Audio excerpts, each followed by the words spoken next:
جنگیں جن 4 بنیادوں کے اوپر ہوتی ہیں وہ 4 کے 4 عناصر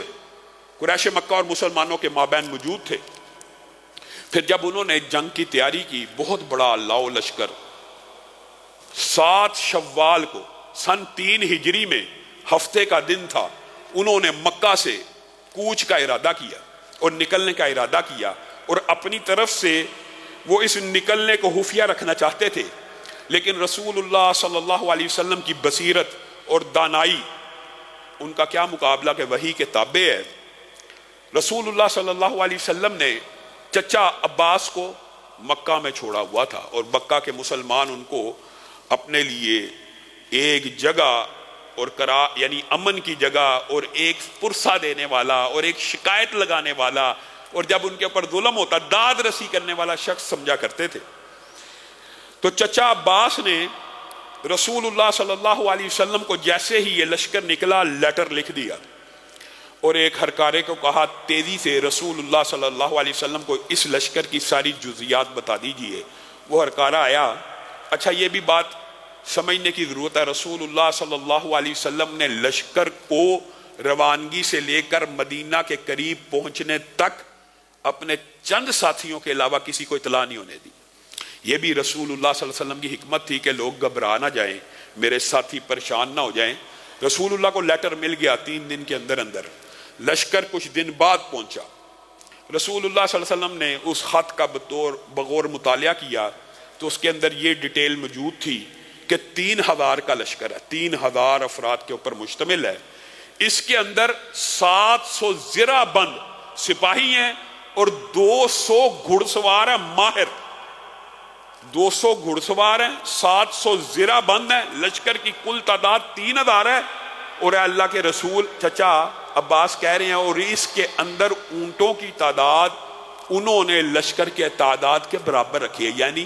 3000 اونٹ ہے، 3000 اونٹوں کے اوپر مشتمل یہ لشکر تھا، 200 اس میں گھڑ سوار تھے،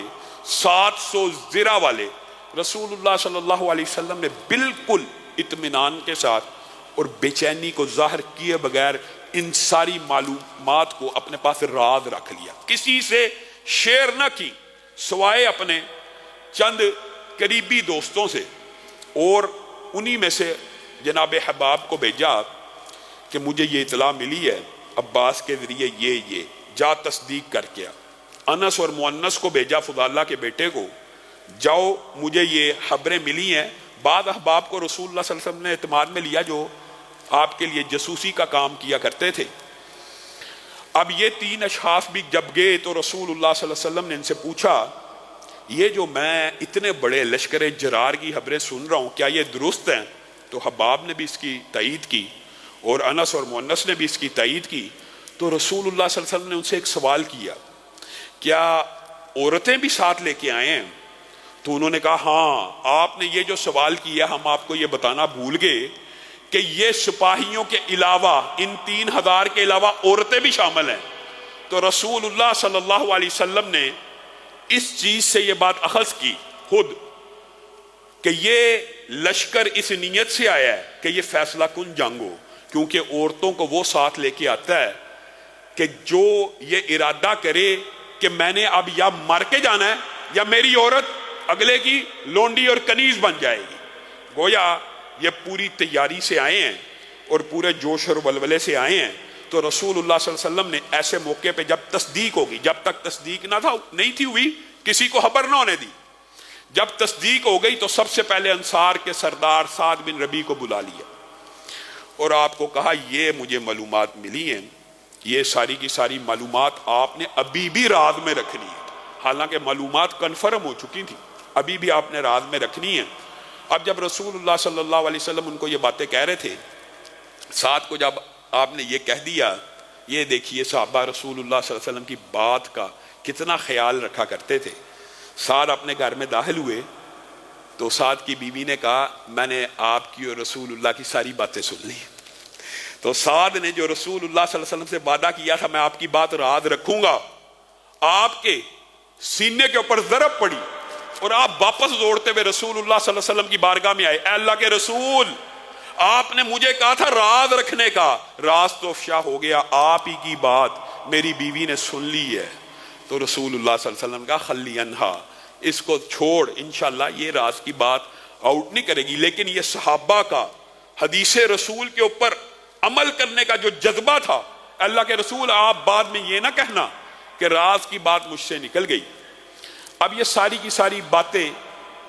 انصار کے سردار کو بتانے کا مقصد یہ تھا کہ انصاریوں کے جو جرنیل ہیں بڑے بڑے، ان کو اعتماد میں لے لیا جائے۔ اتنی دیر میں رسول اللہ صلی اللہ علیہ وسلم نے اپنے کبار صحابہ کو بھی اعتماد میں لیا اور ان صحابہ سے مشورہ کرنا شروع کر دیا کہ مجھے مشورہ دو کہ ہم مدینہ میں رہ کر اس لشکر کا مقابلہ کریں کہ یہ مدینہ سے باہر جا کے اس لشکر کا مقابلہ کریں۔ تو بنیادی طور پر یہ ایک ٹرننگ پوائنٹ تھا۔ جو صحابہ آپ کے ذہن میں ہوگا، بدر کے مارکے میں رسول اللہ صلی اللہ علیہ وسلم نے جنگ کی نیت سے آپ کے سامنے رکھا تھا، سفر نہیں تھا کہ ایک تجارتی قافلے کے تعاقب کا سفر تھا۔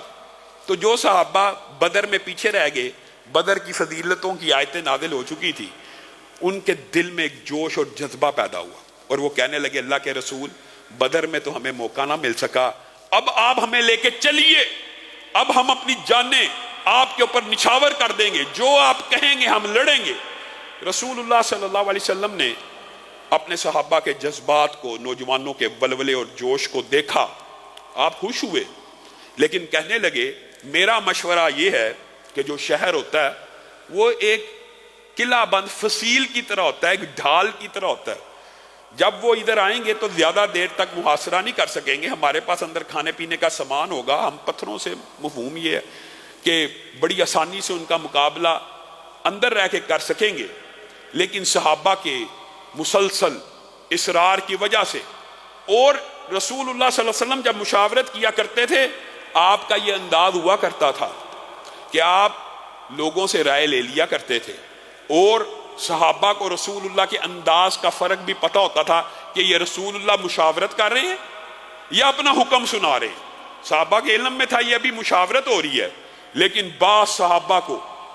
یہ خیال پیدا ہو گیا کہ کہیں ہم نے جسارت تو نہیں کر دی، رسول اللہ تو مدینہ میں رہ کے جنگ کرنا چاہتے تھے اور ہم نے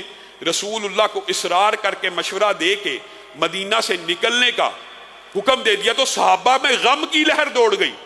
کہ ہم نے رسول اللہ کے مشورے کے اوپر مشورہ پیش کر دیا۔ حضرت حمزہ کو بھیجا، اے اللہ کے رسول، جو آپ کہیں، اگر آپ کا حکم ہے ہم وہ ماننے کے لیے تیار ہیں۔ لیکن اس دوران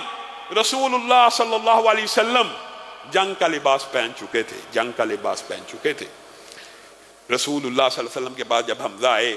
اور آ کے صحابہ کی ندامت کا تذکرہ کیا تو رسول اللہ صلی اللہ علیہ وسلم مسکرانا شروع ہو گئے۔ انہوں نے کہا انہ لیس لنبی اذا لبس لامتہ ان یضعہ حتی یقاتل، کسی نبی کو یہ زیب نہیں دیتا کہ وہ جنگی اسلحہ اپنے بدن پہ سجا لے تو جنگ کیے بغیر واپس لوٹ جائے۔ اب میں نکلوں گا،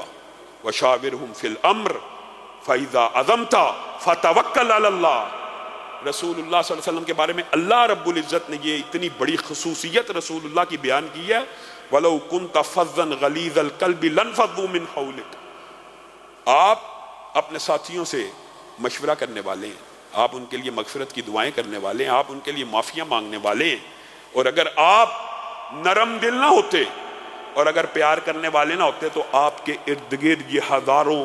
شمع رسالت کے پروانوں کا ہجوم جمع نہ ہوتا۔ آپ کی نرم مزاجی، آپ کے اخلاق کی وجہ سے یہ پروانے آپ کے ارد گرد جمع ہیں۔ تو رسول اللہ صلی اللہ علیہ وسلم نے، اگرچہ آپ کی خواہش یہی تھی لیکن تقدیر کا غالب آنا تھا، آپ نے بھی صحابہ کو پھر اس پریشانی سے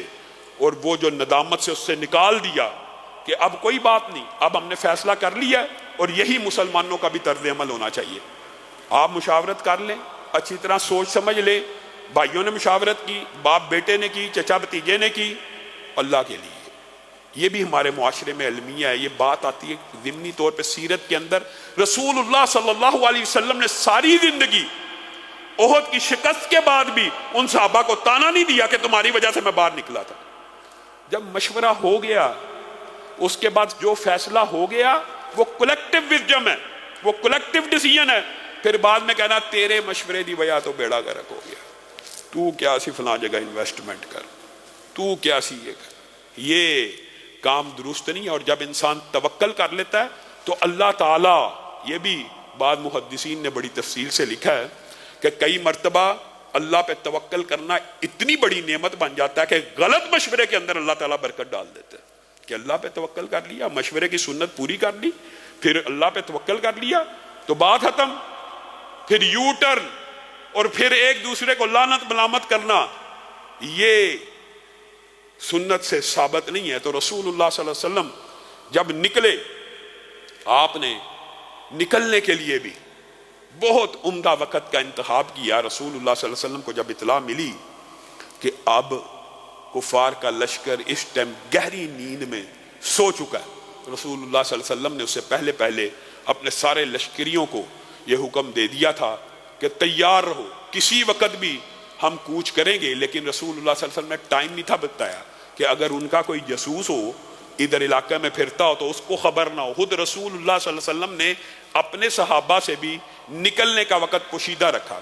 پھر اچانک رات جب گہری ہو گئی تو رسول اللہ صلی اللہ علیہ وسلم نے اپنے صحابہ کو کہا